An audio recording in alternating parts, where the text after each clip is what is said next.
예민수의 경제토크 기업공시연구소 변영인 대표님 오셨는데요. 우리의 또 관심거리, 고민거리 또 혹은 희망을 섞어서 2차 전지 이야기 하겠습니다. 트럼프 취임이 이제 코앞입니다. 당장 이제 트럼프 행정부가 들어서면서 친환경에 대해서 어떤 조치를 할 것이냐 초미의 관심사인데 네. 오전에 이제 어제는 관세도 보편적 관세를 조금 낮출 거라는 보도가 있었고 네. 트럼프 측에서는 가짜 뉴스다 막 이랬는데 뭔가 전보다는 기조 자체가 그죠. 네. 좀 줄어들 수 있다는 기대감이 2차 전지에도 조금 반영해 볼 수도 있을 것 같아요. 어떻게 보세요? 우선 2차 전지 섹터에는 이 트럼프발 이 정책 노이즈가 너무 많이 반영이 됐기 때문에 사실 많이 빠졌던 주가가 더 빠지게 된 계기가 좀 되지 않았나. 근데 이게 지금 많은 해석들이 좀 나오고 있잖아요. 네. 이게 어떤 부분에 대해서는 굉장히 좀 완화된 시그널이다. 어떤 부분은 더 리스크한 시그널이다. 이렇게 좀 보고 있는데 제가 좀 냉정하게 여러 데이터들을 좀 많이 좀 참고를 해서 좀 복기를 좀 해봤는데 네. 먼저 세 가지로 저는 좀 압축을 좀 해봤습니다. 네. 첫 번째가 트럼프 2기 집권에 따라서 IRA 정책이 정말 폐기가 좀 될 것인가. 완전 폐기될 것인가. 네. 네. 이 부분에 대한 해석인데 일단 많은 의견들이 있어요. 정말로 폐지가 될 수도 있다라는 거 좀 이야기했던 부분 아니면 뭐 이 부분은 현실적으로 이 수정 법안을 좀 마련해서 대체 법안을 마련해서 이 법안을 폐지하고 다시 뭐 수정 법안을 마련해서 뭐 입법화 시키기에는 좀 제한적이다 이런 내용들 계속해서 나오고 있는데 저는 미국의 정치적 이해관계 관점에서 좀 해석을 해봤습니다. 첫 번째가 IRA 세액공제를 추진하게 된 배경이 대규모 이 투자 유치를 통해서 일종의 좀 당근책을 좀 준 것이죠. 그러니까 이 부분이 공교롭게도 민주당 정부에서 해당되는 어떤 공약들을 좀 제시해서 정책을 좀 현실화를 좀 했지만 이게 수혜를 받는 지역이 공화당의 전통적인 텃밭 러스트벨트 지역에 많은 좀 생산 시설들이 좀 밀집되어 있어요. 그래서 지금 공화당 내부에서에 대한 이 반대 여론도 굉장히 좀 높은 그런 차이가 좀 있고 두 번째는 미국의 완성차 업체들이 IRA라든가 전기차 보조금에 관련된 어떤 폐지 부분을 명확하게 좀 반대 의견을 계속해서 좀 제시를 하고 있다는 점. 이런 것들도 좀 고려를 해봤을 때 저는 폐지까지 갈 수 있는 상황들은 굉장히 좀 제한적이지 않을까. 만약에 수정 법안이 있다고 하더라도 이 부분이 국내에 굉장히 좀 불리한 조항으로 좀 이루어지지 않을 것 같아요. 트럼프 집권 일기 때 행보를 봤을 때는 철저한 자국의 우선주의, 자국의 이익이 되는 투자 유치 활동에 대해서는 뭐 트럼프도 강한 당근으로 좀 화답을 한 그런 케이스들을 좀 고려를 해야 될 것 같고 지금 미국 내 생산 공정에 관련된 많은 투자를 하고 있고 많은 일자리를 좀 창출시킬 수 있는 그런 기회적인 요인을 세공제 부분들에 대한 제도를 원천적으로 차단해서 전 다시 되돌린다는 것은 저는 이 부분에 관련된 어떤 리스크 요인들이 과도하게 좀 반영했다라고 좀 보시기 때문에 저는 다른 형태의 어떤 감세 정책으로서 보완이 되더라도 IRA 정책들은 유지될 수 있는 가능성이 높다라고 좀 보고 있습니다. 네.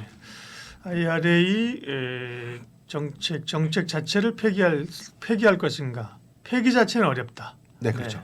그다음 또 화두는요. 네. 그다음에 두 번째 요인으로 좀 보고 있는 게 전기차 보조금에 관련된 폐지가 될 것인가, 이게 현실화될 것인가. $7,500? 예. 그렇죠. 예. 일단 뭐 2기에서는 전기차 보조금에 관련된 폐지를 계속해서 좀 얘기를 하고 있고 네. 뭐 정부 효율화 수정이었던 뭐 일론 머스크의 경우에도 공식적으로 자기 뭐 이게 폐지하는데 동의한다라는 메시지를 좀 냈어요. 네. 이 부분이 과연 정말로 될 것인가라는 의문들이 좀 남아 있지만 저는 그래도 한 80에서 한 90% 정도는 보조금에 관련된 폐지 부분에 무게를 두는 것이 맞지 않을까.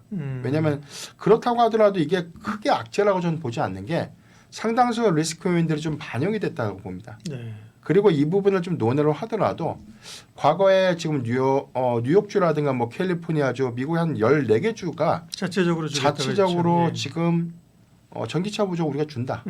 이 부분이 뭐냐면 미국 안에서에 대한 판매량이 전기차 보조금에 관련된 지금 여부와 상관없이 이 부분에 인해서 좀 위축될 수 있는 요인이 일부는 좀 있을 수 있겠지만 이게 전체적인 또 수요를 확연하게 냉각시킬 수 있는 어떤 요인은 좀 아니다라는 관점에서 해석을 좀 해야 될 것 같고 그리고 최근에 현대차 그룹이 전기차에 대한 보조금 적용 차종을 축소했는데 오히려 5종을 좀 늘렸다라는 기대감들 남아 있기 때문에 이 부분이 좀 안도할 수 있는 요인이다라는 뉴스가 지금 일부가 있었지만 이 부분은 트럼프 정책이 현실화된 부분에 대해서는 해당되는 내용들은 언제든지 수정될 수 있다는 그렇죠. 부분에 관한 이런 리스크 요인들 이런 것들을 좀 주시를 네. 해야 되기 때문에 이거는 좀 안도할 수 있는 음, 수준 아니다. 그래서 저는 예, 전기차 보조금은 유지된다고 보면 너무 낙관적이다. 그죠? 폐지 가능성도 더 폐지나 네, 상당 부분 축소 가능성을 열어놓자, 그죠? 네. 그렇죠. 네, 근데 뭐 주가는 이제 사실 근데 그 부분도 일정 부분 반영하고 있는 거 아닐까요? 네, 그렇죠. 네, 네. 그래서 두 가지를 네. 말씀드렸는데 첫 번째 IRA와 음. 전기차 보조금이 음, 가장 큰 트럼프 정책발 노이즈가 좀 될 텐데 네,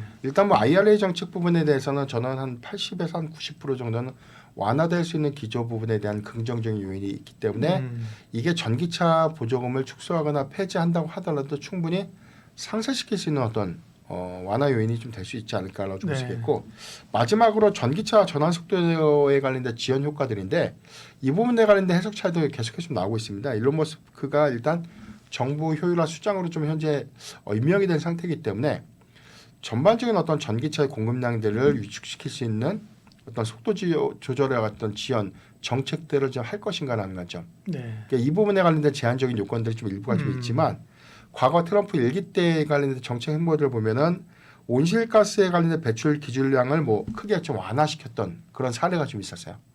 그러니까 그렇다는 것은 바이든 행정부가 뭐 2030년도까지의 뭐 배기가스의 감축 요인들 때문에 전기차의 의무 비중들을 좀 높이는 그런 규정들은 트럼프 정책에서는 완화되거나 좀 더 축소되거나 네. 좀 일부 좀 정지될 수 있는 그런 요인들 좀 남아 있기 때문에 미국에서 전기차에 대한 침투 요구율은 뭐 소폭 하향될 수는 있겠다. 다만 전반적인 어떤 요인들의 변수는 일론 머스크가 현재 수장으로 있기 때문에 본인의 어떤 회사에 위축될 수 있는 반대되는 어떤 이해관계의 행보를 좀 보일 가능성은 저는 낮다는 점에서 좀 상당히 좀 방어 효과가 좀 되지 않을까라고 좀 보고 있습니다. 2차 전지와 전기차를 둘러싼 환경을 세 가지의 퀘스천으로 네. 대표님께서 해석을 해주셨고요.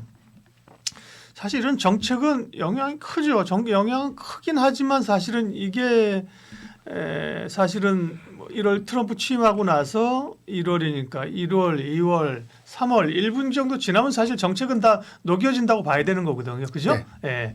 뭐 보조금을 다 폐지하든 안 했던 이미 상당 부분 반영하고 있는 거고 네. 결국은 이제 업황이잖아요. 그죠? 네. 전기차에 대한 수요가 얼마나 늘고 지금의 사실 캐짐을 얼마나 극복할 것인가 그 시기가 언제가 될 것인가가 중요하잖아요. 전망은요.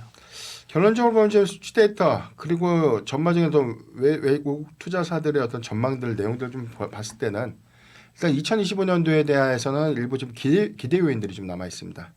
작년에 전기차 캐즘 시장은 뭐 물론 유럽으로부터 좀 촉발됐다라고 좀 봐도 무방한데 일단 전기차 보조금에 관련된 폐지 축소 영향들이 유럽 안에서에 대한 이 판매율을 좀 감소시켰던 계기로 좀 작용했는데 작년에 유럽에서 전기차 판매는 2023년도 대비해서 한 1.7%가 좀 감소가 됐습니다.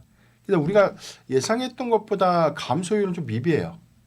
근데 이 부분은 뭐냐면 그만큼 지역별로에 대한 편차가 좀 네. 심했다라고 볼 수 있겠고요. 이 부분을 좀 논의로 한다면 올해 예상될 수 있는 유럽의 전기차 판매량은 346만 대 정도 좀 예상을 하고 있는데 전년 동기 대비 즉 이제 2024년도 대비해서는 14.7%가 오히려 좀 증가될 것이다라는 전망이 좀 나오고 있는데 유럽의 경우에도 배기가스의 이 배출 규제 부분에서 뭐 평균적으로 15% 정도 강화된 조치가 올해부터 좀 시행될 수 있는 부분들을 좀 감안했을 때 의무 판매 비율이 증가될 수 있는 요인들은 남아 있다는 거죠. 근데 이 의무 판매 비율들을 좀 충족시키기 위해서는 보조금의 정책도 같이 이제 동반돼서 판매량을 좀 유도를 해야 되기 때문에 우리가 작년 하반기부터 예상했던 뭐 독일이라든가 영국 주요 국가들이 전기차 보조금에 대한 일시적인 부활을 검토할 수도 있다라는 어떤 정책과 좀 맞물리는 그런 효과로 좀 이어질 수 있기 때문에 저는 유럽의 이 전기차 판매량들은 배기가스의 어떤 배출 규제의 어떤 현실화로 인해서 우리가 좀 상향될 수 있는 부분을 우리가 좀 주목을 해봐야 되지 않을까라고 좀 보시겠고 미국의 경우에는 작년도 전기차 판매가 8.6% 정도가 증가가 됐습니다. 네. 그리고 올해는 2024년도 대비해서 오히려 25.1% 정도 증가가 좀 예상되고 있는데 뭐 트럼프 정책에 관련된 우려감들이 반영이 된다고 하더라도 미국에서 오히려 25.1%가 좀 증가될 수 있는 요인들은 올해부터 본격적인 좀 가동을 좀 앞두고 있는 미국 완성차 업체들에 대한 어떤 합작 공장의 초기 가동률을 좀 감안해 봤을 때 네. 올해 양산 목표 수량들은 당연히 좀 상향될 수밖에 없었다. 그러니까 가동률을 좀 상향시킨다는 관점에서는 오히려 상반기보다 하반기에 전기차의 판매량들이 조금 더 좀 증가될 수 있는 요인데 첫 번째 이제 변수가 보조금 정책입니다. 보조금 정책이 우리가 좀 예상했던 것보다 좀 완화된 기조로 간다던가 아니면 자발적으로 좀 참여될 수 있는 주별 보조금 정책들이 현실화가 좀 된다면 오히려 판매량들은 조금 더 증가될 수 있는 요인들이 있기 때문에 저는 플러스 알파 요인이 네. 좀 남아있다. 그렇게 될 경우는 사실 눌렸던 것들이 확 튀어오를 수 있죠, 그죠? 네. 네. 오히려 불확실성이 제거가 되는 거잖아요. 네. 예.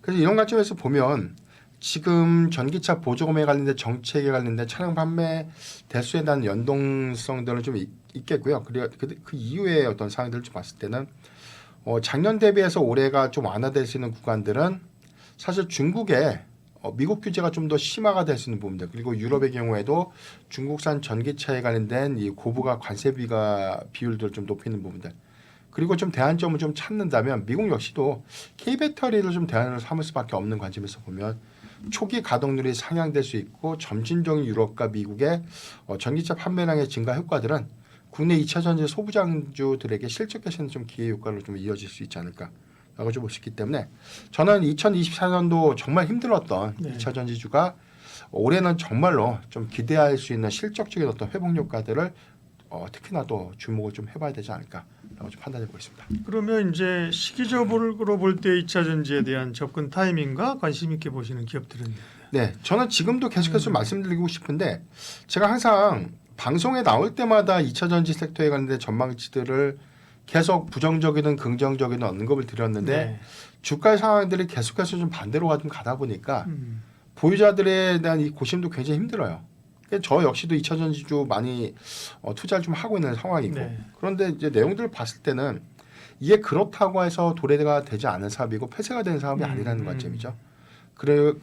그렇다면 이제 지금 합작 공장에 관련된 어떤 초기 가동률 상향 부분들 이런 관점에서 보면 저는 IRA 관련된 뭐 전기차 보조금에 관련된 뭐 노이즈들을 다 제거하고 순수하게 좀 봤을 때는 배터리셀 3사의 이익 지표가 올해보다 2025년도 1분기 성과에서는 분명 완화될 수 있는 부분들 특히나 AMPC 세액공제 부분들이 좀 반영될 수 있는 효과들을 차지하면 삼성 SDI의 경우에도 이번에 AMPC 세액공제 부분들이 좀 반영되면서 이익이 확대될 수 있는 요인들을 좀 주목해 봤을 때 삼성의 SDI를 저는 탑픽으로 좀 제시를 해드리고요. 예. LG 에너지 솔루션 같은 배터리셀 기업을 좀 관심 있게 보자라고 좀 말씀드리겠고 소재 기업 안에서 특히나 양극재 기업에서는 에코프로비에 포스코 퓨처엠을 좀 말씀드리고 싶은데 일단 캐펙스 관점에서는 유럽의 가동률이 증가될 수 있는 요인들 침투율이 증가될 수 있는 요인 관점에서는 에코프로비엠에 대한 헝가리 공장의 어떤 내재화들이 오히려 공급량들과 연동됐을 때는 올해 1분기보다는